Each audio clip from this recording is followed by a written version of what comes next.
Bueno, hoy vamos a concluir el tema que traíamos, que no sé si dije el título, pero le hemos puesto Él quita mi vergüenza, Él quita mi vergüenza. Y habíamos leído el pasaje icónico, para usar una palabra, de Juan 1:29, Juan 1:29,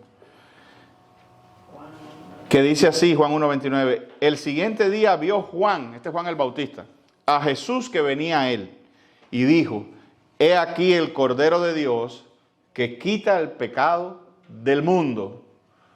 Una grandiosa declaración en un lugar tan pequeño, ¿verdad?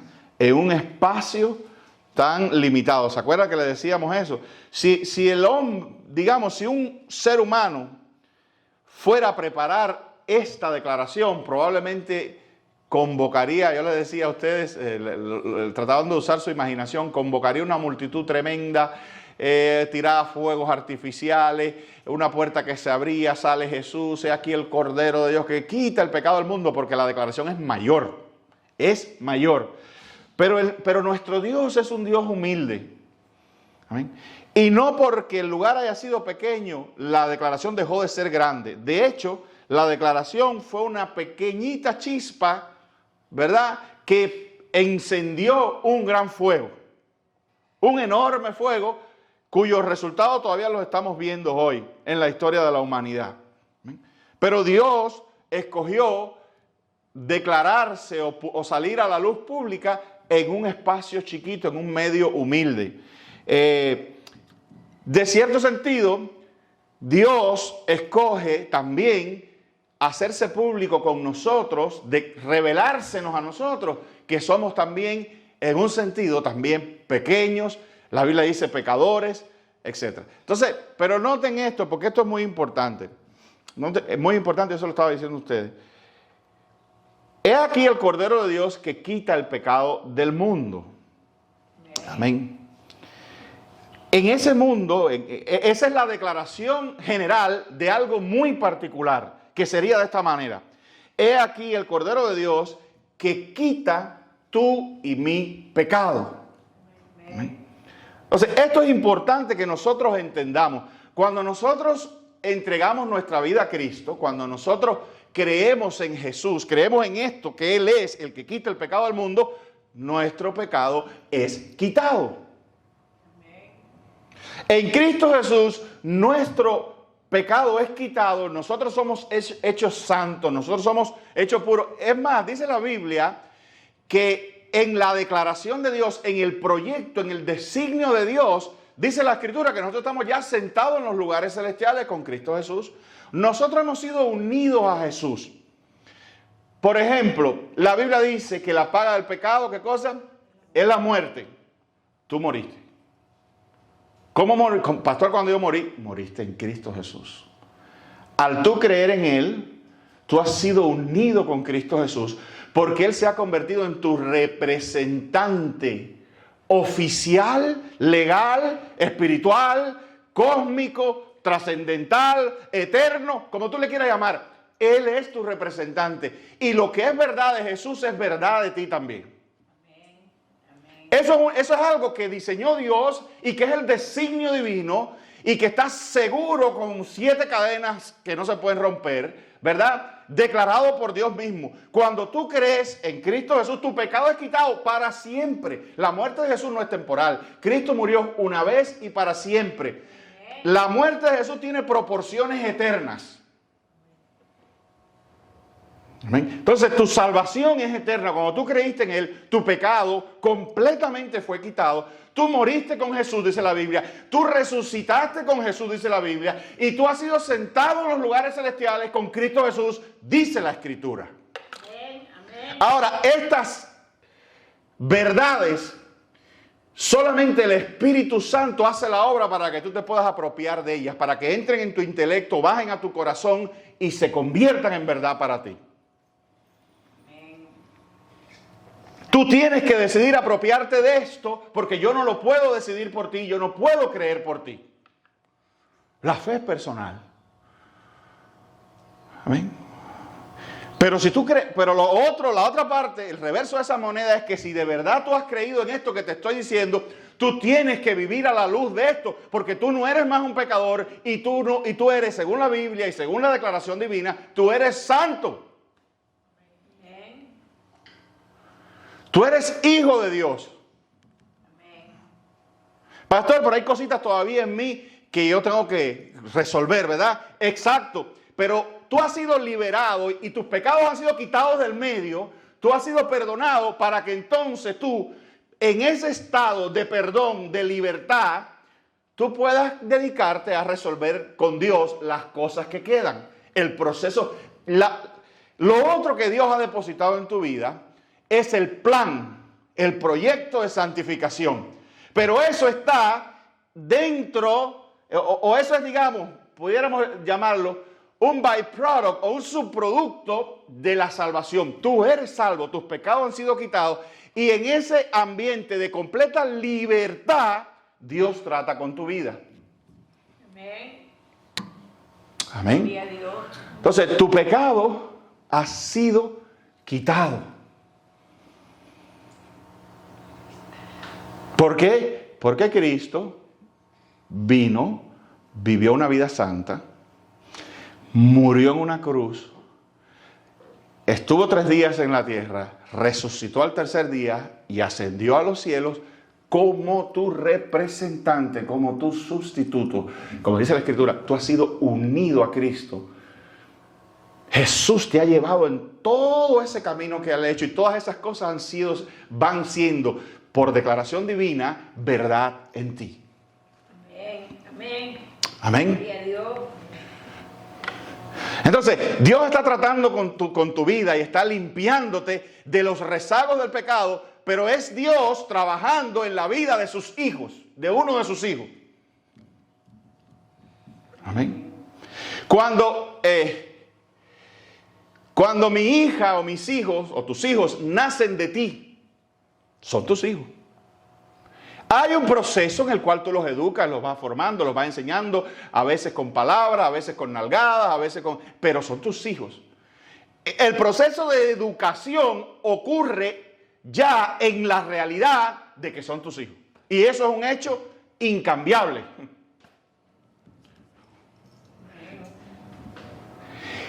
Quien nació de ti, hijo tuyo es. Amén. Y no puedes desnacer, eso no existe. Amén. El que es nacido de nuevo, nacido del Espíritu, nacido del poder de Dios, nacido es. Y eso no puede cambiarse. Amén. Gloria a Dios. Por eso, para que tú entiendas que la gente que piensa que la salvación se pierde, tiene un problema teológico serio, tiene un error de concepto doctrinal completo. Empezando porque la salvación no es tuya ni es mía. La Biblia lo dice clarito, la salvación es de Jehová. Yo no soy salvo. ¿Tú eres salvo? Sí. ¿Yo soy salvo? Sí. ¿Por qué? Porque Dios me salvó. Yo no tengo otra explicación. No, es que yo aquel día que me llamaron creí. No, yo creí porque ya Dios había hecho en mí la obra milagrosa de la regeneración. Y mis sentidos estaban abiertos, mis sentidos espirituales estaban reavivados y por eso yo pude entender el plan de salvación. Si no, me hubiera sido como los del mundo, que dice la Escritura, que no entienden lo que es de Dios y para ellos les es locura. Entonces, lo que para nosotros era locura, un día comenzó a ser sabiduría. ¿Por qué? Porque Dios capacitó y habilitó espiritualmente nuestra mente y nuestro corazón. Eso que Cristo llama, ninguno puede venir a mí si el Padre no le trajere. Amén. Gloria Amén. a Dios. Entonces, querido hermano, Jesús, si tú has creído en Cristo Jesús, tu pecado ha sido quitado. Amén. Tu pecado ha sido quitado. He aquí el Cordero de Dios que quita el pecado del mundo. Y habíamos visto varias cosas, ¿no? El domingo pasado vimos la cuestión de la similitud que hay entre la enfermedad de la lepra y el pecado. Y cómo espiritualmente hay su semejanza, la exclusión, el rechazo, la maldición. Todas esas cosas tienen que ver con el pecado, en realidad, el pecado nos excluye de la presencia de Dios, la Biblia lo dice. El pecado nos enferma espiritualmente, la Escritura lo dice. El pecado produce la muerte. El pecado es una maldición también. Acuérdense que cuando Adán pecó, Dios promulgó una maldición sobre él y sobre la tierra. Amén. Somos los leprosos espirituales. Sin embargo, quien sana ese tipo de lepra es el mismo que sanó aquí la lepra física en el texto aquel que les leí, que es el de Mateo 8, del 1 al 3, donde el leproso va y le dice a Jesús, si quieres puedes limpiarme. Y Jesús le dice, quiero, sé limpio. Quiero, sé limpio. El que a mí viene, yo no le echo fuera. Amén. Amén. Y el que a mí viene, yo no le echo fuera, porque el que a mí viene, viene traído por Dios. Viene ya despierto. Viene ya resucitado espiritual, renacido espiritualmente. Y su renacer concluye o cristaliza en entregar su vida a Jesús, en ir a Jesús. Amén. Amén. Entonces Romanos 6 del 17 al 18 dice, pero gracias a Dios que aunque erais esclavos del pecado, habéis obedecido de corazón. Hasta ahí llegué. Aquella forma de doctrina en la cual fuisteis entregados y libertados del pecado, viniste a ser siervos de la justicia. La salvación o la presentación, la información o el desarrollo de la salvación viene a través de logos, de palabra, de doctrina. Es una enseñanza.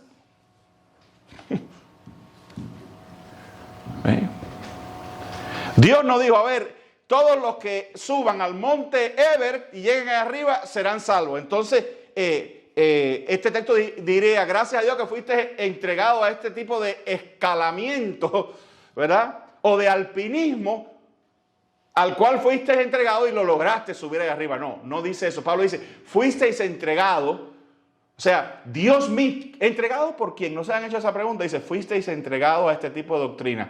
¿Por quién? Por Dios mismo. ¿Qué quiere decir eso?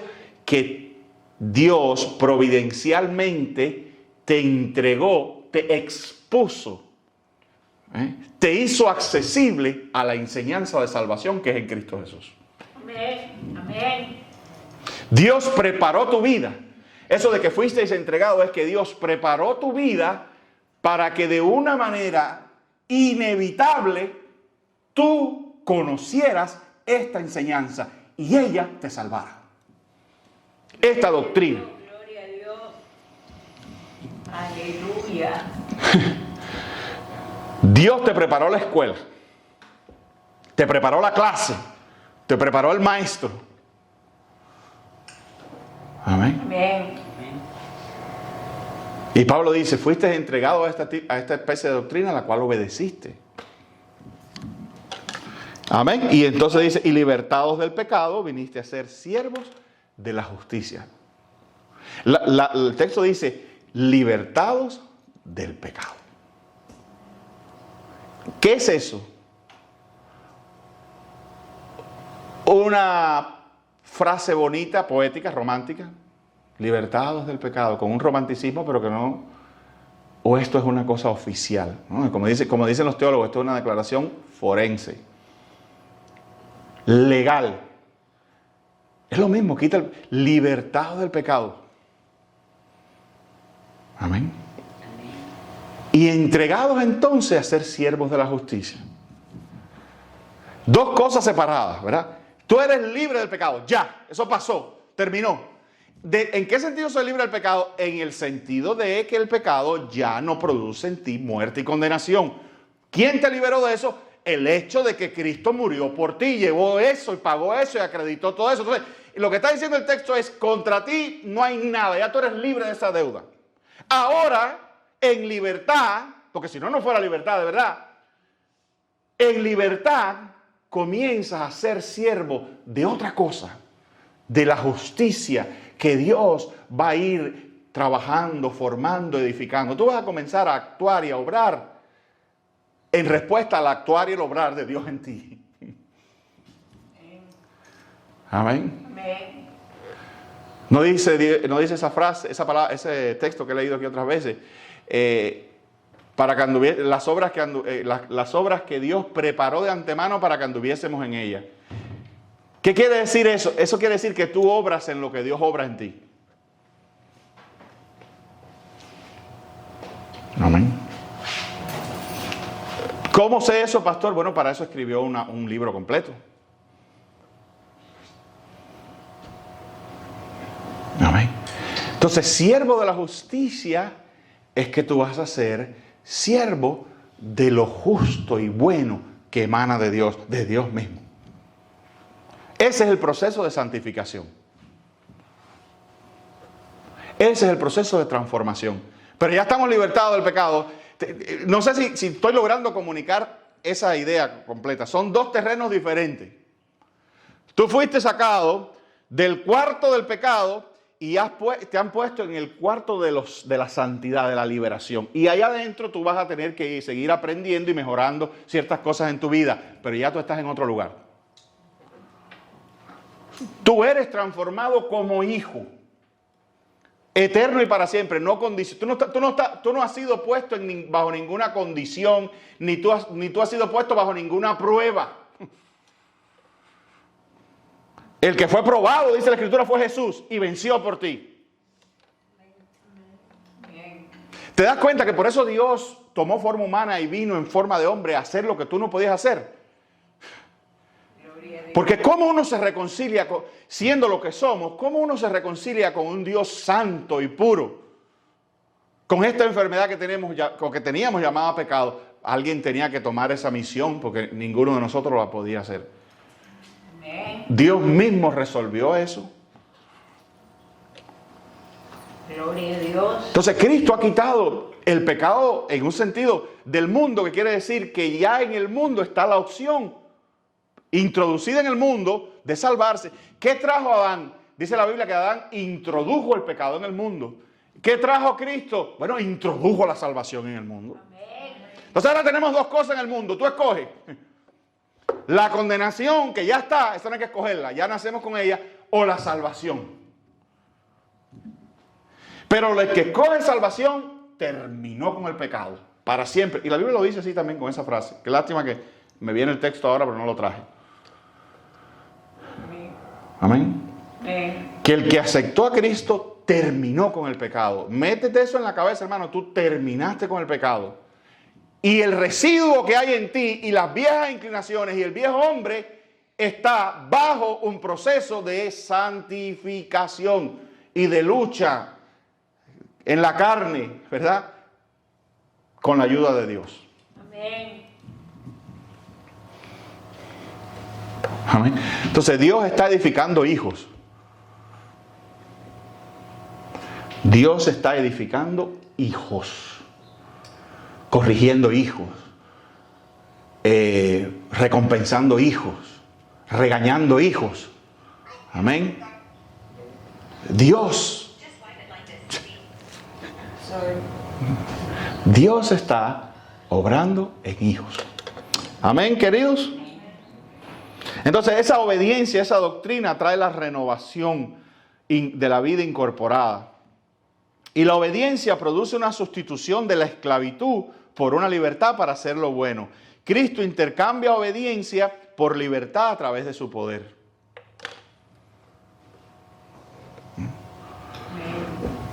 ¿Cómo puedo vencer el pecado entonces, pastor? Obedece. No hay otra opción.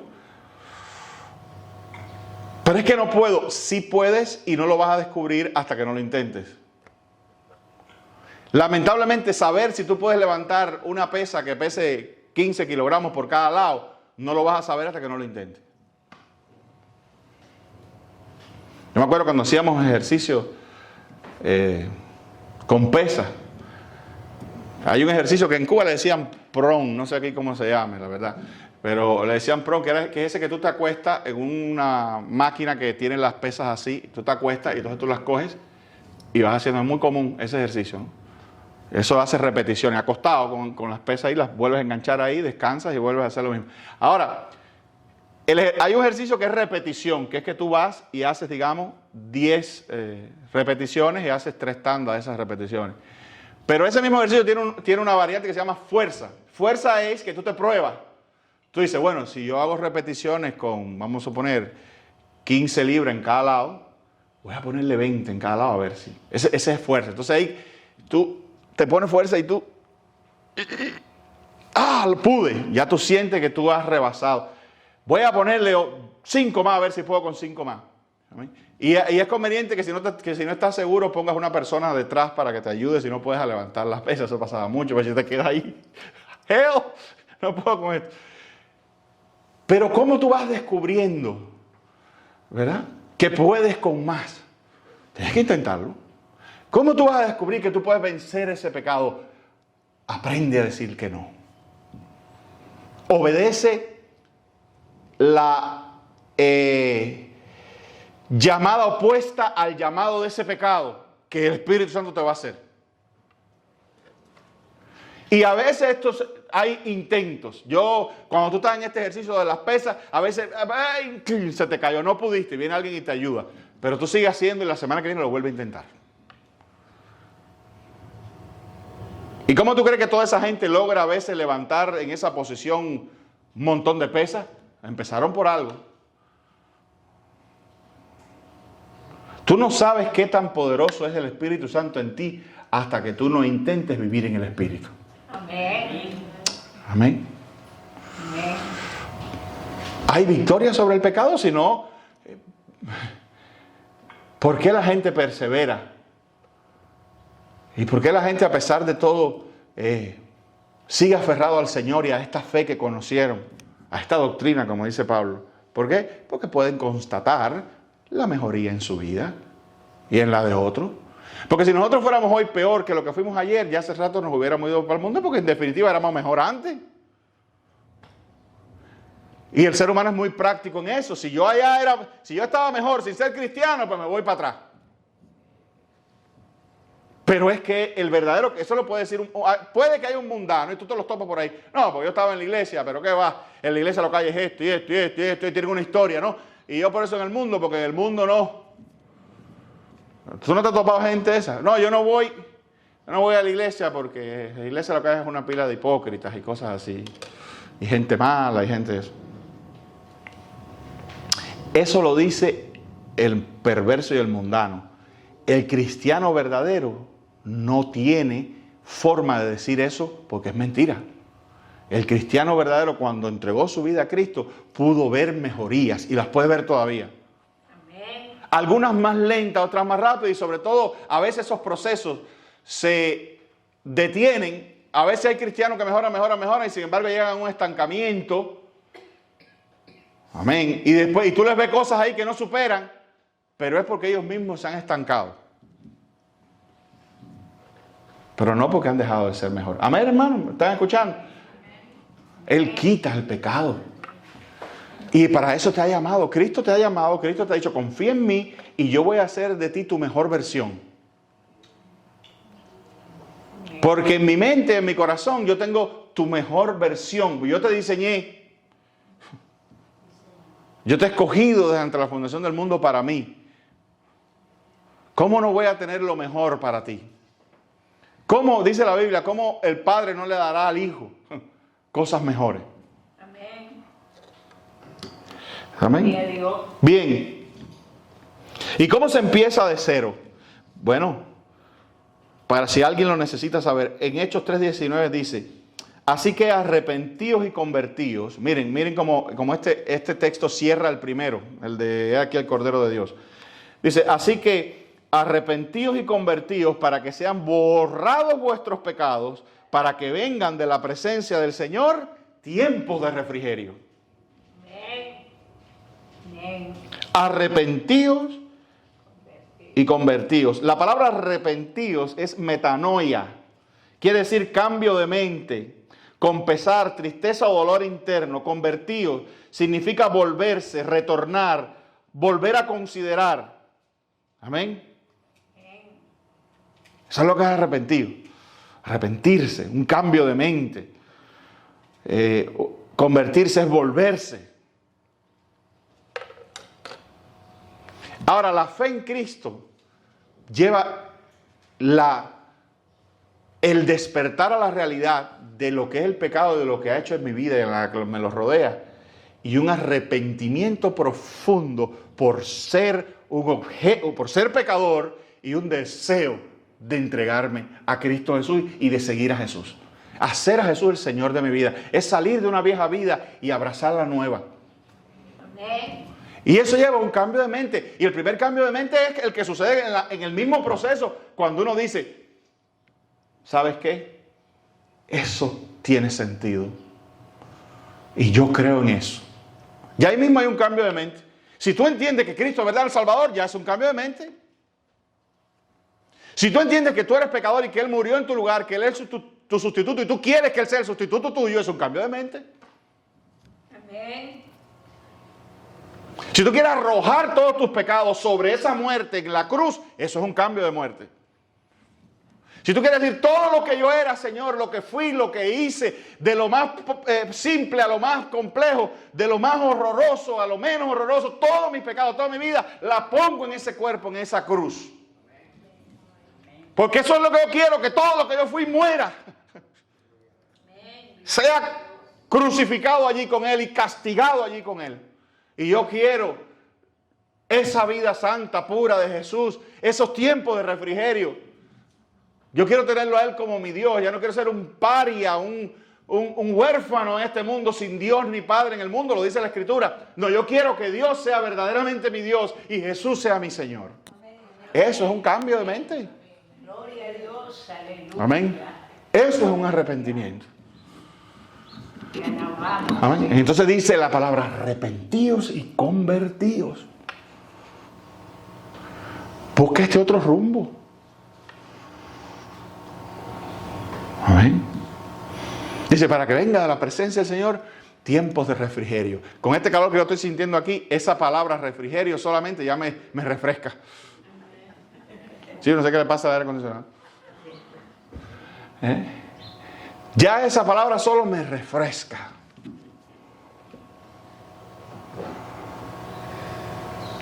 Amén. Tiempos de refrigerio. El primer refrigerio viene cuando tú, de corazón y con tus palabras, le dices a Jesús, Señor, aquí está mi vida, perdóname. Me arrepiento de haber vivido de espaldas a ti, de no conocerte. Algo así como lo que le pasó a Job. De oída te había oído, mas ahora mis ojos te ven. Por lo cual me arrepiento en polvo y ceniza. Cuando tú tienes ese momento trascendental, casi catastrófico para ti, porque una serie de cosas se derrumban y a veces se derrumban con lágrimas, y un reconocimiento de la maldad viene muchas veces con un dolor y con lágrimas. Después de eso viene el perdón de ti, ahí mismo en esa experiencia, yo lo he experimentado, viene el perdón de Dios y viene esa liviandad y ese refrigerio y ese sentir el gozo de Dios en tu vida y sentir como que te has bañado de un día así bien sucio y has salido limpiecito para la calle. ¿No que te ha pasado eso? Yo me acuerdo antes cuando yo no corté mucha caña en Cuba. En Cuba había una onda de esa que te llevaban a cortar caña y todo eso por los centros de trabajo. Y una vez había una furia de esa y lo llevaban uno a cortar. Creo que eso si yo he cortado caña en mi vida 3 veces mucho. Y aprendí a cogerle y a darle el tajo y todo eso porque me enseñaron ahí los macheteros viejos. Pero tú ibas a cortar caña y si la caña estaba quemada, salías de ahí.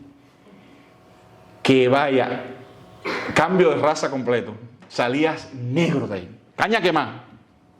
Prieto, salías de ahí. Sucio, todo cortado, la caña te corta. Por eso hay que ponerse mangas largas y eso, porque la hoja de la caña te hace cortecitos que te arden. Pero cuando tú ibas para un baño, te traían un camión de eso así como fuera un ganado y te vomitaban en el medio de Camagüey y tú ibas para allá para tu casa lleno de tierra y te metías en tu baño y te dabas un baño. completo baño. Salías de ahí refrigerado, blanco, limpiecito.